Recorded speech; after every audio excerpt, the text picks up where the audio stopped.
លក្ខណៈពិសេសទាំង5របស់រថយន្ត Chevrolet Captiva Premier Series ឆ្នាំ2025តោះទៅតាមដានជាមួយខ្ញុំទាំងអស់គ្នា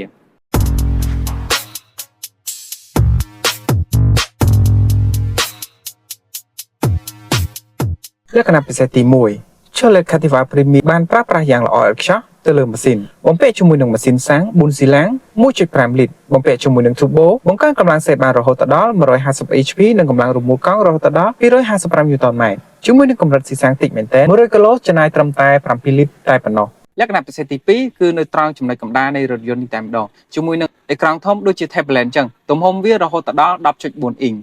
ហើយសម្រាប់អេក្រង់កំសាន្តនេះគឺយើងអាចភ្ជាប់ជាមួយនឹង Apple CarPlay Android Auto បានហើយពិសេសមួយទៀតវាមានមុខងារសូទៅលើកាមេរ៉ា360 degree ឬក៏ការកំណត់ទៅលើម៉ាស៊ីនត្រជាក់យើងអាចកំណត់នៅលើនឹងបានផងដែរជាមួយនឹងការកំណត់មុខងារផ្សេងទៀតលក្ខណៈពិសេសទី3គឺនៅកៅអីជួរទី2នេះតែម្ដងអញ្ចឹងតកតងនឹងខាងក្រោយជួរទី2នេះគឺមានលក្ខណៈថាធំទូលាយហើយតកតងនឹងកៅអីគឺយើងអាចរំកិលទៅមុខទៅក្រោយបានអញ្ចឹងគឺវាមានភាពងាយស្រួលសម្រាប់អ្នកដែលអង្គុយនៅជួរទី3លក្ខណៈពិសេសមួយទៀតគឺកៅអីជួរទី2និងកៅអីជួរទី3គឺយើងអាចបត់រាបស្មើបានលក្ខណៈពិសេសទី4ទៅលើប្រព័ន្ធសុវត្ថិភាពបានបំពាក់ជាមួយនឹងពងសុវត្ថិភាពរហូតដល់6គ្រាប់ Front and Rear Parking Sensor កាមេរ៉ាជំនួយពេលចូលចតផ្នែកពីខាងក្រោយកាមេរ៉ា360 degree ប្រព័ន្ធហ្វ្រាំង ABSជំនួយដល់ EBD ប្រព័ន្ធទប់រំនឹងប្រព័ន្ធឡើងចំណោតចុះចំណោតនិងប្រព័ន្ធវាស់សម្ពាធខ្យល់កង់ TPMS ជាមួយនឹងប្រព័ន្ធសុវត្ថិភាពសំខាន់ផ្សេងទៀតលក្ខណៈពិសេសទី5គឺទៅលើតម្លៃតែម្ដងឥឡូវនេះ Chevrolet Captiva Premier យើងបញ្ចុះតម្លៃច្រើនពីតម្លៃ$39,999យើងបញ្ចុះឲ្យនៅសល់តែ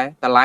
$35,500តែប៉ុណ្ណោះអញ្ចឹងសម្រាប់ពុកម៉ែបងប្អូនដែលមានតម្រូវការរថយន្តប្រភេទ SUV 7កៅអីទំហំធំតម្លៃសមរម្យអាចធ្វើការកក់ពីលើនេះដើម្បីទទួលបានតម្លៃពិសេសនេះហើយកាន់តែពិសេសពុកម៉ែបងប្អូនមានលុយត្រឹមតែ$3,550ក៏អាចដាក់ស្នើរំលោះបានផងដែររយៈពេលវែងហើយនិយាយពីការប្រាក់វិញគឺអត់ដល់1ចុចទេសម្រាប់ព័ត៌មានលម្អិតបន្ថែមអាចតំណែងមកខ្ញុំបាទផ្ទាល់បានខ្ញុំបាទហើយសូមអរគុណសូមជម្រាបលាជួបគ្នានៅវីដេអូក្រោយ